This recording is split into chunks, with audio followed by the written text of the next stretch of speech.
안녕하십니까. 꿈꾸는 몽상가입니다. 예, 반갑습니다. 예, 오늘은 12가지 인생의 법칙, 조던 B. 피터슨 교수가 쓴 12가지 인생의 법칙에 대해서 한번 생각해 보는 시간을 가지겠습니다. 예, 요즘은 지금 5월달이 얼마 안 남았죠. 지금 오늘이 수요일이니까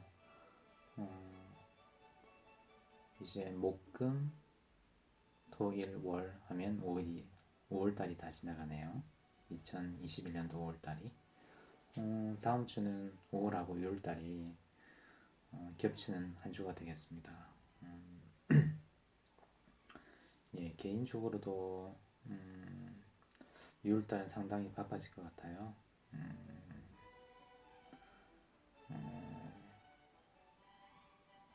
그 업체 관리를 하는 데 있어서 여러 가지 정기적으로 평가나 점검해야 될 업무가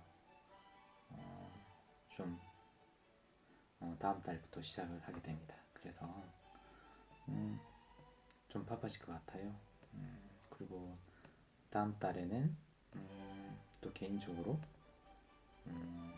장모님 제사도 있고, 제사로 인해서 가족들 모임이 있고, 그리고 산소에 가서 장모님 산소를 또 예쁘게 돌봐드리고, 그렇게 또 6월달은 며칠 또 지나갈 것 같고, 그리고 업체 관리를 하면서도 고객사 평가라든지, 그리고 전기 평가로 인해서 상당히 바쁜 한 달이 또 지나갈 것 같습니다. 예, 아무튼 여러분들도 다 많이 바쁘실 텐데요. 오늘 이야기해드릴 12가지 인생의 법칙에 대해서 한번 생각을 해보시고, 저희가 인생을 어떻게 살아가는 게 정답인지, 정답은 없죠. 이 조던 피터슨 교수도 어떻게 보면 이분이라고 어떤 정답이 있겠습니까? 그런데 여러 가지 어떤 심리학 교수를 하면서 다른 여러 가지 상담을 하면서 개인적으로 어떤 정리됐던 그런 내용들을 책으로 만든 거고, 또 그 책으로 만들었는데 12가지 법칙이라고 12 rules for life 이렇게 원제는 그렇게 되어 있는데요. 인생을 위한 12가지 법칙, 한글 해석은 12가지 인생의 법칙인데요.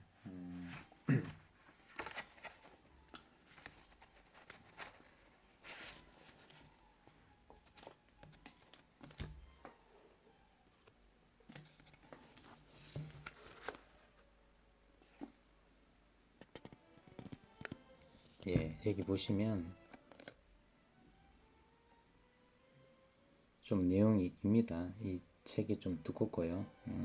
그래, 난이도가 쉬운 책은 아니고 좀 난이도는 있습니다. 법칙 1은 어깨를 펴고 똑바로 서라. 법칙 2. 당신 자신을 도와줘야 할 사람처럼 대하라. 법칙 3. 당신에게 최고의 모습을 기대하는 사람만 만나라. 법칙 4. 당신을 다른 사람과 비교하지 말고 오직 어제의 당신하고만 비교하라. 법칙 5. 아이의 일을 제대로 키우고 싶다면 처벌을 망설이거나 피하지 말라. 법칙 6. 세상을 탓하기 전에 방부터 정리하라.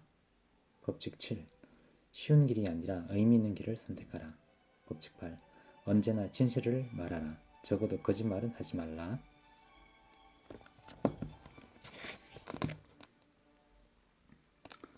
그리고 법칙 9.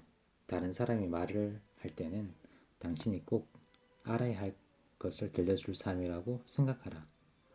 법칙 10. 분명하고 정확하게 말하라. 법칙 11. 아이들이 스케이트보드를 탈 때는 방해하지 말고 내버려 두어라. 법칙 12. 길에서 고양이와 마주치면 쓰다듬어 주어라. 라고 12가지 법칙이 있습니다. 그래서 이 책의 그 발행처는 매입은이고요. 한 550페이지 정도 됩니다. 초보자들이 접근하기에는 상당히 난이도가 있는 책인데요. 그렇지만 제 나름대로 이 책을 읽고 여러분한테 꼭 필요한 내용 위주로, 엑기스 위주로 한번 말씀을 드려보겠습니다. 그래서 이 책을 제일 좋은 거는 이 책을 사서 한번 읽어보시는 게 제일 좋아요. 그리고 한번 읽고 다시 중요하다라고 생각되는 그런 부분들을 유성펜으로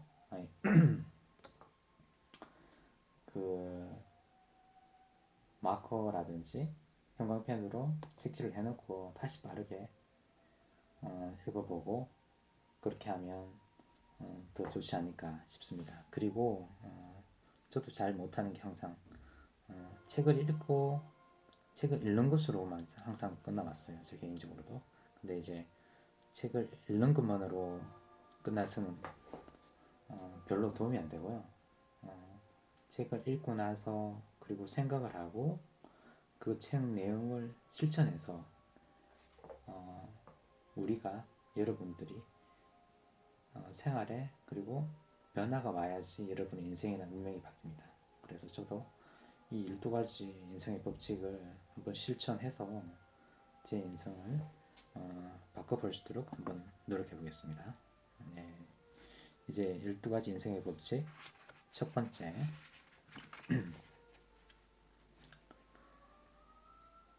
어깨를 펴고 똑바로 서라. 이거는 이 책을 읽기 전에도 항상 생각해 왔던 부분입니다. 자세가 구부정하거나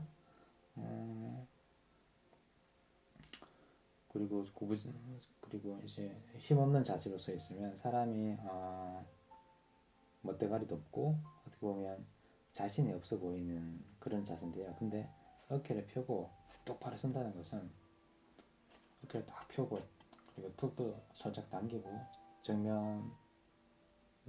시선을 정면을 주시하면 사람이 좀 뭔가 강단 있게 보이고 자신 있는 그런 형태로 보입니다. 그래서 여러분들도 어깨를 펴고 똑바로 서라. 이건 아주 쉬운 내용이면서도 잘 되지 않는데요. 제가 중요한 내용들을 한번 읽어보겠습니다. 어깨를 펴고 똑바로 선다는 것은 그 모습에만 관련된 법칙이 아니다. 똑바로 선다는 것은 존재의 부담을 자진해서 받아들인다는 뜻이다. 어깨를 펴고 똑바로 선다는 것은 두 눈을 크게 뜨고 삶의 엄중한 책임을 다하겠다는 의미다. 어깨를 펴고 똑바로 선다는 것은 혼돈을 질서로 바꾸기 위해 적극적으로 노력하겠다는 의지의 표현이다.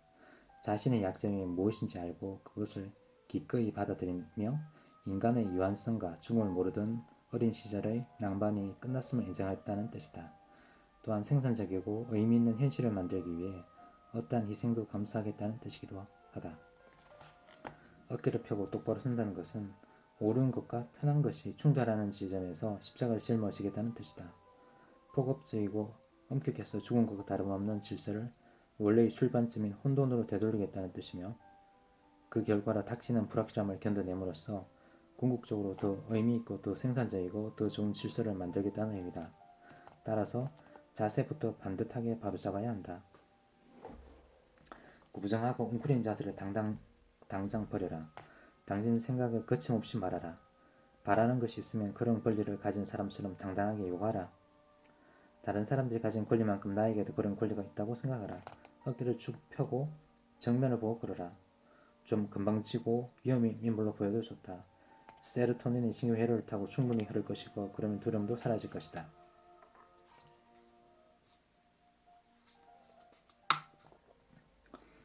그 결과 당신 자신은 물론 많은 사람이 당신을 유능한 실력자라고 생각하게 된다.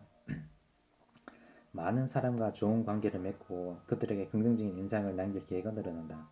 그 결과 당신에게 좋은 일이 일어날 확률이 높아지고 실제로 좋은 일이 생기면 자신감도 커진다. 자신감과 용기를 찾은 당신은 자신의 약점과 강점을 있는 그대로 받아들이고 더 나은 사람이 되기 위해 좁고 험한 길이라도 마다하지 않을 것이다. 또 대담해진 당신은 삶이라는 항해를 새롭게 시작하고 당신에게 주어진 정의로운 운명의 길을 걸을 것이다. 이때 당신이 찾은 삶의 의미는 죽음이라는 절망 앞에서도 흔들리지 않을 것이다. 이제 당신은 삶에서 피할 수 없는 무거운 짐을 기꺼이 짊어지면서도 그 속에서 기쁨을 찾을 수 있을 것이다. 싸움에서 승리한 바닷가재를 기억하라. 바닷가재는 3억 5천만 년 동안 이어져 온 삶의 지혜를 알고 있다. 똑바로 서라. 가슴을 펴고.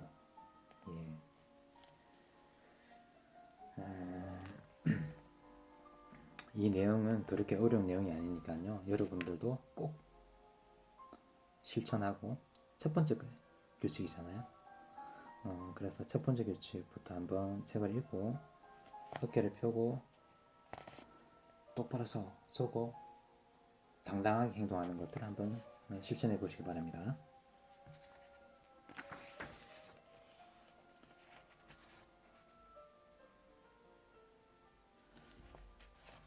두 번째는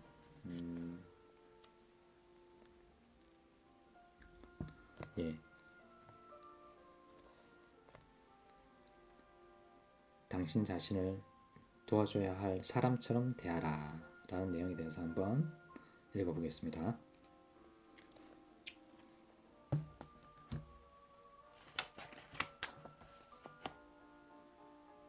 나 자신을 책임지고 도와줘야 할 사람처럼 대한다는 것은 나에게 진정으로 좋은 것이 무엇인지를 찾는다는 뜻이다. 또 항상 깨어있는 존재로서 자신과 남을 배려하고 정정당당하게 성공할 수 있도록 도와야 한다. 지금 당신이 어디에 있는지 알아야 한다. 그래야 미래를 위한 계획을 세울 수 있다. 지금의 당신이 누구인지 정확하게 알아야 한다. 그래야 한계를 극복할 방법을 찾을 수 있다. 또 당신이 어디로 가고 있는지도 알아야 한다. 그래야 삶에서 혼돈을 줄이고 질서를 재정립하며 세상에 대한 희망을 품을 수 있다. 또 당신이 나아갈 방향을 정해야 한다. 그래야 당신 자신을 다스릴 수 있고 결국에는 원망과 앙심과 잔혹성을 떨쳐낼 수 있다. 당신만의 원칙을 명확히 세워야 한다. 그래야 당신을 부당하게 이용하려는 사람들에게서 당신을 지킬 수 있고 안전하게 일하며 삶을 즐길 수 있다. 꾸준히 심신을 단련하고 자신과의 약속을 지켰을 때는 스스로에게 충분한 보상을 줘야 한다. 그래야 자신을 신뢰하고 동기를 부여할 수 있다. 자신을 어떻게 대해야 더 나은 사람이 될 수 있을지 생각하고 행동해야 한다. 세상이 더 살기 좋은 곳이 되면 좋겠지만 천국은 저절로 오지 않는다. 천국을 앞닦기려면 하나님이 에덴 동산 앞에 세워놓은 심판의 화영금과 죽은 천사들에게 맞설 용기가 필요하다. 목표와 방향은 넘을 수 없을 것처럼 보이는 장애물도 넘을 수 있는 길로 바꿔놓는다. 그리고 기회의 문을 열어줄 강력한 힘을 가지고 있다. 우리는 더 강해져야 한다. 당신 자신부터 시작하라. 당신을 보살펴라. 당신이 누구인지 정확히 알아라. 더 나은 사람이 되어라. 목표를 정하고 그곳으로 향한 길을 걸어라. 19세기 독일의 위대한 철학자 니체는 왜 살아야 하는지를 아는 사람, 삶의 의미를 아는 사람은 어떻게든 살아갈 수 있다라고 하지 않았는가. 위태롭게 흔들리며 지옥으로 추락하는 세상을 천국으로 옮겨놓는 일에 당신 역할도 있다.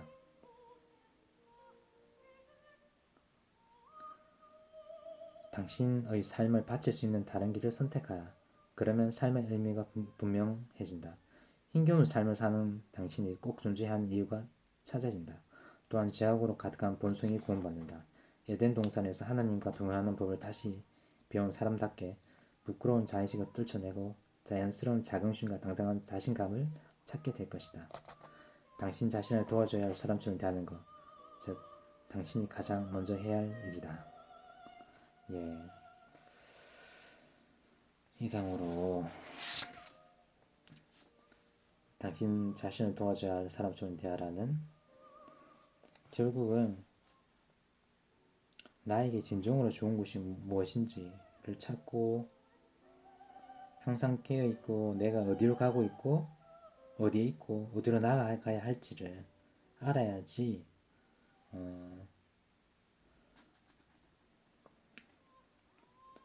어떤 책 제목이 갑자기 생각나는데요. 삶은 속도가 아니라 방향이라고. 방향, 목표를 정확하게 설정하면 제대로 갈 수 있습니다, 여러분.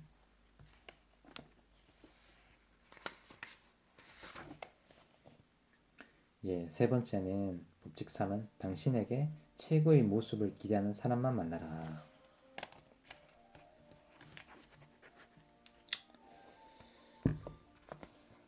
예, 세 번째 챕터. 당신에게 최고의 모습을 기대하는 사람만 만나라에 대해서 한번 읽어보겠습니다.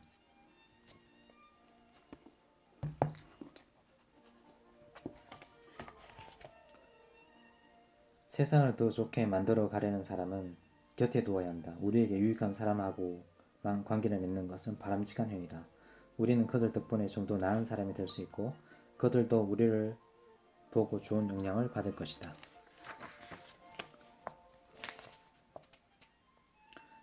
당신이 원대한 목표를 지지하는 사람들이 곁에 있으면 함부로 행동하기 어려워진다. 당신이 냉소적이고 파괴적인 모습을 보일 때 그들을 용납하지 않을 것이기 때문입니다.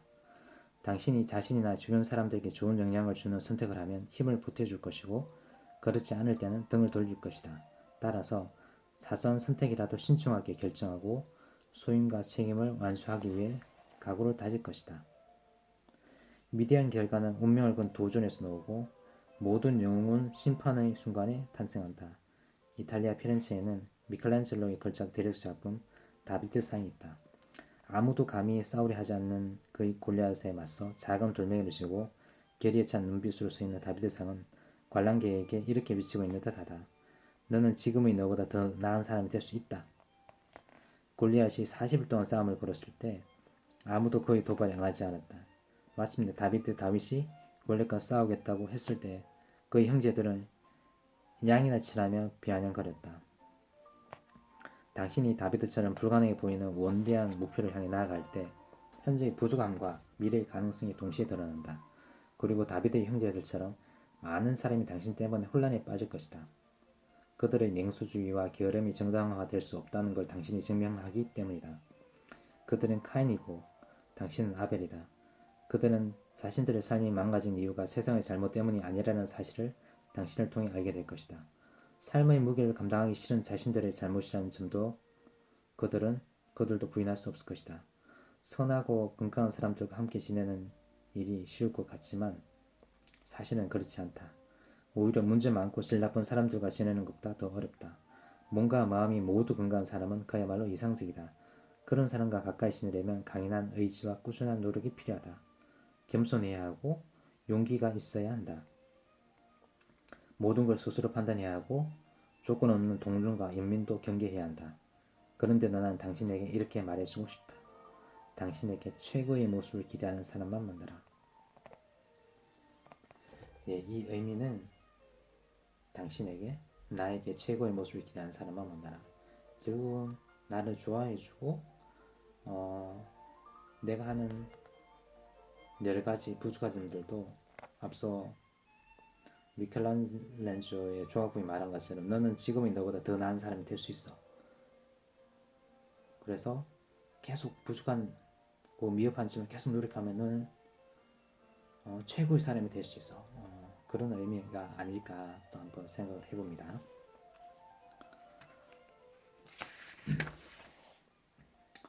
다음은 룰 4 법칙 4. 당신을 다른 사람과 비교하지 말고 오직 어제의 당신하고만 비교하라.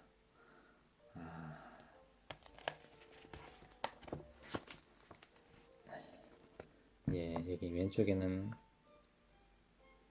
코끼리 높이의 남자 2명과 여기 부제가 당신을 다른 사람과 비교하지 말고 오직 어제의 당신하고만 비교하라. 네, 이 내용도 참 사람들이 저도 그렇지만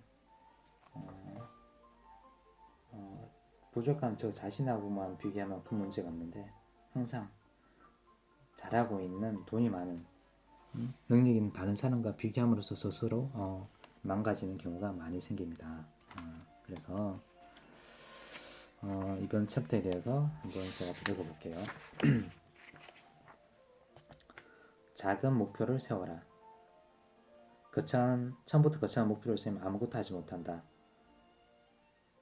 우리는 능력에 한계가 있고 쉽고 편한 걸 좋아하며 급히하면 자신과 남을 속이려 하고 잘 안되면 세상과 남 탓을 하며 어지간하면 책임을 지지 않으려 한다. 하루를 마무리할 때 아침보다 조금이라도 더 나아진 내가 되자. 그리고는 이렇게 물어보라. 그 목표를 위해 뭘 해야 할까? 내가 할 수 있는 것인가? 성공했을 때 어떤 보상으로 나를 격려해 줄까? 서투르더라도 결심한 것들을 행동으로 옮겨보라. 행동을 옮겼으면 그에 대한 보상으로 따뜻한 커피라도 기분 좋게 마셔보라. 내일도 모레도 또 다음 날에도 똑같이 해보자. 그러면 비교의 기준점이 매일 아주 조금씩 올라간다.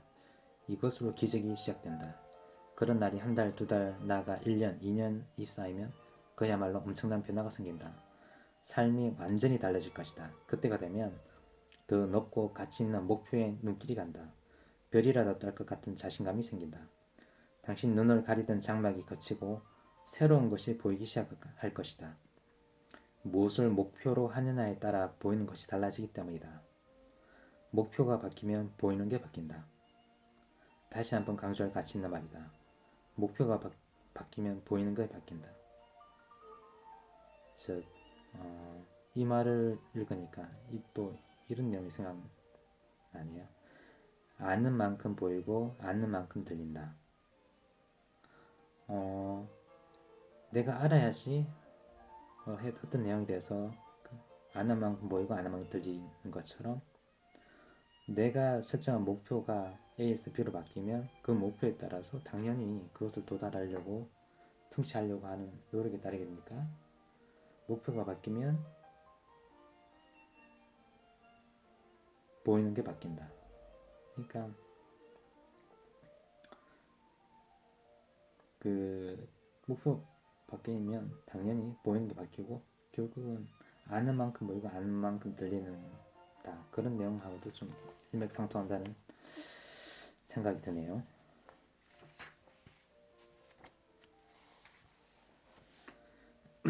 예, 내 삶이 조금이라도 나아지려면 무엇을 할 수 있고 무엇을 해야 할까? 이때 더 나은 삶이 무엇인지 정해놓고 자신에게 강요하지 말자. 높은 목표를 세우자. 하루하루 나아지는 삶에 집중하자. 진실을 배반하지 말고 최고의 선으로 향하는 길을 벗어나지 말자. 우리에겐 바로 세워야 할 세상의 질서가 있고 지켜야 할 미덕이 있다. 우리에겐 이겨내야 할 악이 있고 극복해야 할 고통이 있다. 그리고 더 나아져야 할 우리 자신이 있다. 오늘에 집중하라. 그래야 현재를 온전히 살 수 있고 바로 눈앞에 놓인 그 일에 완전하게 그리고 올바르게 힘을 쏟을 수 있다. 깨달음은 여명이다. 깨달음을 얻은 사람은 폭군 역할을 벗어던지고 현재에 집중한다. 세상을 조작하지 않고 진실을 말한다. 자신이 누구이고 진정으로 원하는 것이 무엇이며 무엇을 하고 싶어 하는지도 깨달아간다. 그래서 자신 앞에 놓인 수많은 문제에 대한 본인만의 해법을 발견해간다. 자신이 해야 할 중요한 일이 많기에 남들의 시선에 신경 쓰지 않고 남들 일에 간섭도 하지 않는다. 가장 높은 목표를 세워라. 그리고 오늘에 집중하라. 이제 당신은 높은 곳을 향해 나아간다. 마음속에는 희망이 가득하다. 삶은 여전히 험하고 높은 산길이지만 이제는 그 길을 걷는 법을 배웠다. 지금 공경에 빠진 사람이라도 훗날 어떻게 될지 누가 알겠는가. 목적지에 도착하는 것보다는 여행하는 동안 즐거운 것이 훨씬 더 낫지 않은가? 구하라 그래야 너희가 받을 것이다. 문을 두드려라 그래야 너희가 문을 열릴 것이다. 간절히 구하고 있는 힘껏 두드려야 비로소 더 나은 삶의 기회를 얻는다. 우리 개개인의 삶이 조금씩 나아지면 이 세상도 살기 좋은 곳으로 변할 것이다. 다시 한번 말하지만 현재의 사람과 현재의 다른 사람과 비교하지 말고 어제의 당신과 비교하라. 이 말을 저도 또 한번 실천해 보시도록 하겠습니다. 자꾸 다른 사람과 비교하게 되는데 다른 사람과 비교하지 말고 어제 부족한 당신, 미흡한 당신과 비교해라. 그리고 가장 높은 목표를 세우고 그리고 오늘 현재에 집중하라는 내용도 한번 실천을 해보도록 하겠습니다.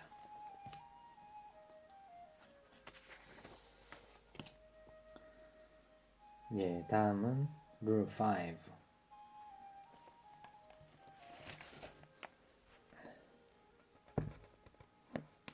두 남자아이가 써있고요. 예, 아이를 제대로 키우고 싶다면 처벌을 망설이거나 피하지 말라에 대해서 한번 생각해 보겠습니다.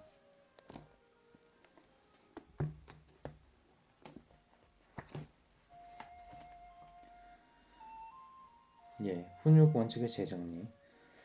훈육의 첫 번째 훈육 원칙은 중요한 최소한의 규칙만 남겨라였고, 두 번째 원칙은 그 규칙을 적용할 때 최소한의 힘만 사용하라 였습니다. 그리고 세 번째 원칙은 부모가 함께 노력해야 한다. 육아는 힘들고 까다롭다. 그래서 부모도 실수한다. 불면증, 허기, 격렬한 말다툼, 숙취, 직장에서 불쾌한 사진 등 그것 하나만으로도 판단과 행동에 크다란 영향을 미친다. 그런데 이런 일이 동시다발로 벌어지면 이성을 잃을 수 있다. 이럴 때 아이가 짜증내고 불평을 하면 아이와 부모는 돌아진 다리를 건널 확률이 높아진다. 라는 내용이고, 네 번째 원칙은 심리학과 밀접한 관계가 있다. 부모는 자신들도 냉정하고 교만하고 원망하고 분노하고 기만한 인간의 사실을 알아야 한다. 일부러 나쁜 엄마, 나쁜 아빠가 되는 사람은 없다. 그런데 아이에게 부적절한 말과 행동을 하는 경우가 있다. 그 이유는 무엇일까? 인간에게는 선한 성향만큼이나 사악한 성향이 있지만 그런 점을 의도적으로 무시한다.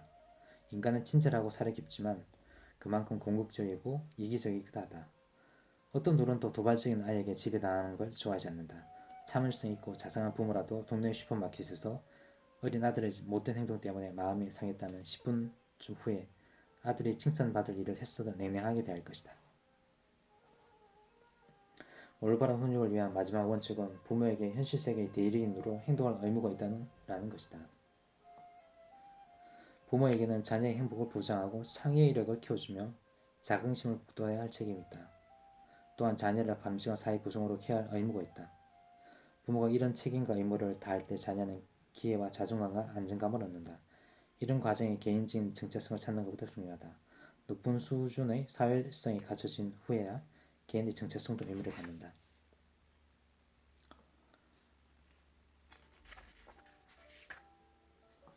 예, 그리고 사회성 발달과 심리적 성숙이 최적의 균형을 이룰 수 있도록 훈육과 처벌 원칙은 용서와 공정함의 바탕 위에 있어야 한다.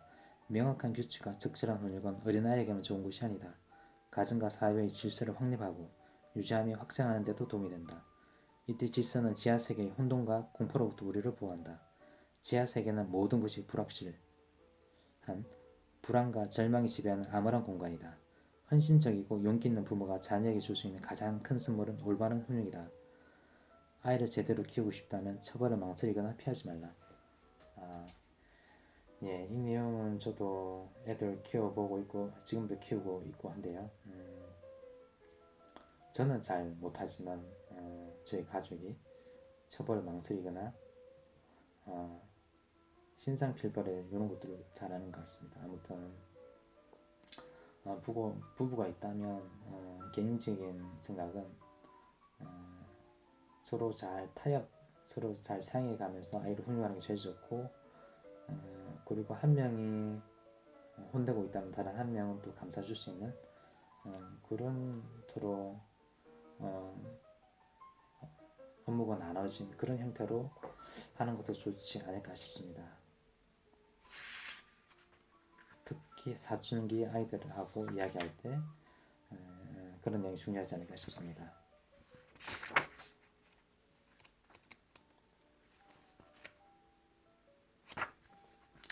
예, 그리고 법칙 6. 세상을 탓하기 전에 방부터 정리하라. 네.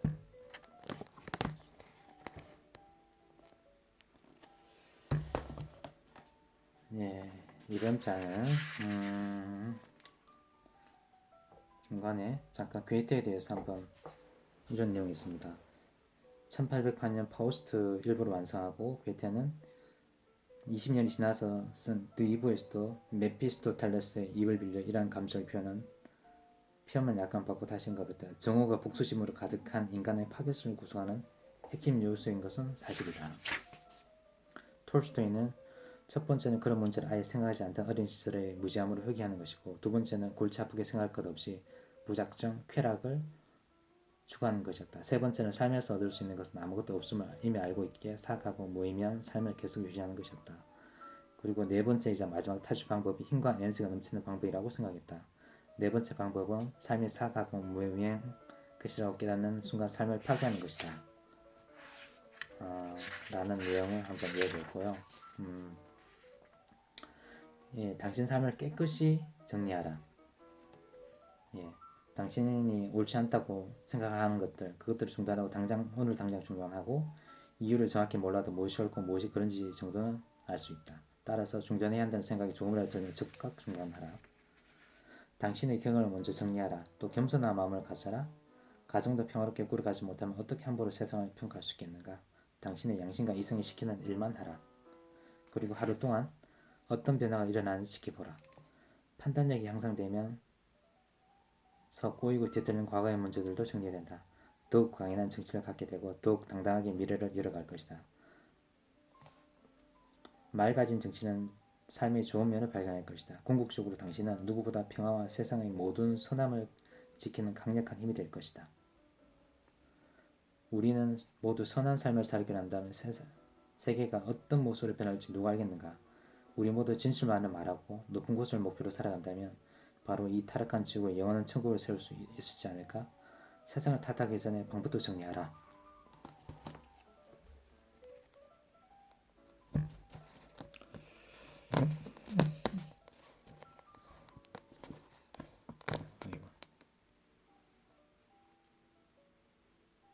예, 아무튼 마지막 문장을 다시 한번 읽겠습니다.